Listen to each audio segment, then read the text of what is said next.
This is Tuva, land of nomads, high forests, the great steppe grasslands of Asia, the land of lentic lakes with no outflow, rare fish, mini pike, the origins of the Scythians who rode all the way to ancient Greece's door, continental weather, super hot in summer, freezing in winter. In Kazil, the capital, a monument that marks the center of Asia, you can barely be further from the sea anywhere in the world. Richard Feynman made Tuva somewhat famous by never going there. He was captivated by their stamps and its utter inaccessibility.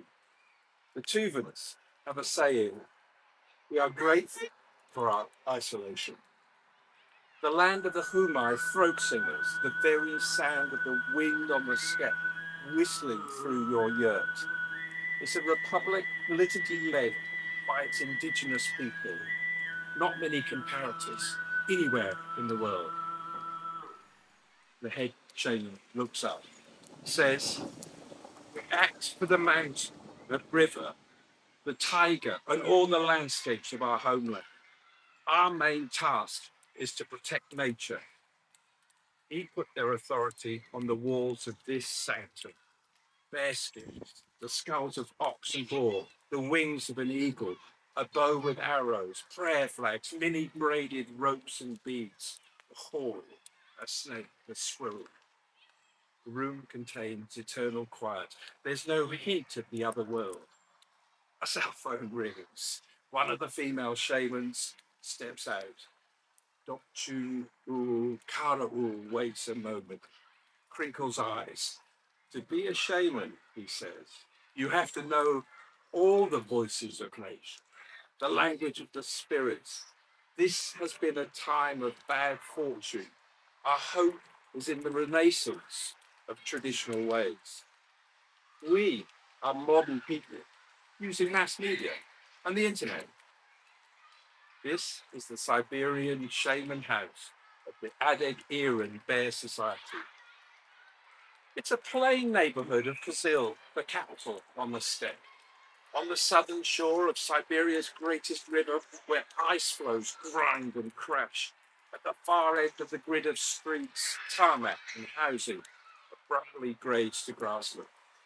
Coal smoke pours from chimneys. A splendid river, the Yenisei, said Chekhov. It flows another 3,000 kilometers to the Arctic Ocean from here. On the shore is a white stupa, golden spire and shining crown, prayer flags strung in lines. A concrete eagle gazes over the icy river to Doji Mountain, to the world's largest Buddhist mantra. 100 meters and more, laid out in white stones by the Dalai Lama's team. It reads, Om Mani Padme Hum. Kara-ool and 40 shamans work the revival of Tuvan traditions and culture. The room is lit by only a small window. 6 masked shamans sit in a row. Kara-ool's been practicing since 1961. His grandmother was a shaman. People came to visit in the depths of night. His grandfather was a Buddhist monk who studied in Tibet. Lifetimes and more spent keeping knowledge from the ruling forces. Today, they're thankful at least for being remote. Kara-ool holds a drum as large as a shield, the north-south beams carved with heads, the membrane representing the border between the worlds. A small wooden table in the corner is crammed with figurines and cards. He tells of the global movement of this drum of peace. Places of worship are everywhere in nature, in animals and hillsides, in trees and rock formations. How they, as indigenous people, are in charge. It's a wide land of nomadic herders of sheep, horse and camel. On yurts across the steppe can be seen solar panels to charge phones and TVs of nomad families. Over the brow of a low hill, a few dots appear, become a white stream of returning ewes, and the lambs go wild. The ewes charge on spindly legs towards the byre. The lambs crowd up on the fence, and the land is filled with collective joy. All are called, bleats, squeaks, warbling cries, murrs and whispers. Each individual speaks differently. For 15 minutes, the mothers crowd outside the fence and the youngsters jostle. Over the rise comes the shepherd on his shaggy brown horse, walking slowly, his large head dipping. He nods, says nothing, ties up his horse, walks slowly, unhooks the great spruce gate. This is the land of throat singers and their sagas, the long sound of the steppe. The longest known story here is 500,000 lives. Cyan Pepper is a throat singer. He says, we let things happen and evolve. We don't destroy the nomadic way of life. We put up our yurts and we haven't harmed anything. Not the grass, not the sun. When we play music, we've taken from nature and given back. Everything passes through us, and in the end, we're back to zero. A big, beautiful zero. The Tuvans sing this song on the steppe. Let my people be well. Let their work go well. Let the children live well. Let life be without obstacles. This is Churgochin, famed quartet, singers of the Humai, the under and overtones, sung simultaneously, a sonic mirror of nature.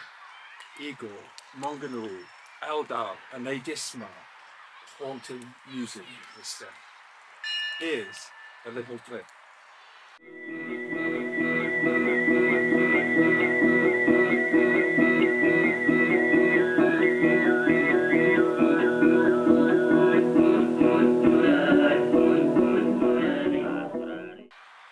Out on the land, an eagle soars faint in the thin air, far above the rippling grasslands.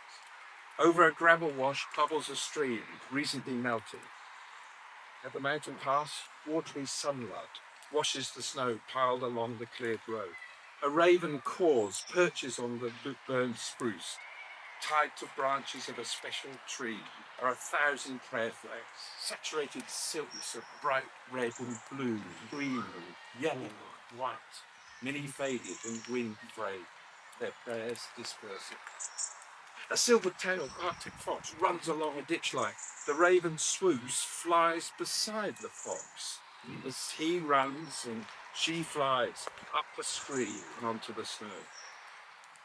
In the city, there's warm sunlight. Across the earthy yards, a cone of wood and branches. Kara-ool says, what does the future look like if our ways can be preserved? If the worst of the modern can be avoided? A single cloud is static on the dome of the cobalt sky, fixed to a distant shadow on hills away to the north. Life is lived according to the way of that white cloud. Any problems? No, they're fine. They're in charge. Actually, yes, climate change. Extremes are worse. Temperatures, storm, snow, rain. Now the dance of reconnection. Shamans stand in a circle, each wearing an animal mask, robes of skin and coloured rope. At each corner of the yard are poles topped with skulls and hanging with the pelts of white wild sheep and bears. The old world returns. A shaman blows long on a horn. The fire is set in the sticks. Soon there are crackling flames, and so all lives begin to come to a quiet halt. The sun glitters off brass, silver, and through drums. Spirits are invited by the drumming and the fun. Smoke swirls around the yard, in and out of dancing figures. The air congeals. Minds expand. Everyone flies. Much time passes. The drummer stops. Time restarts. Off stage, all seems better.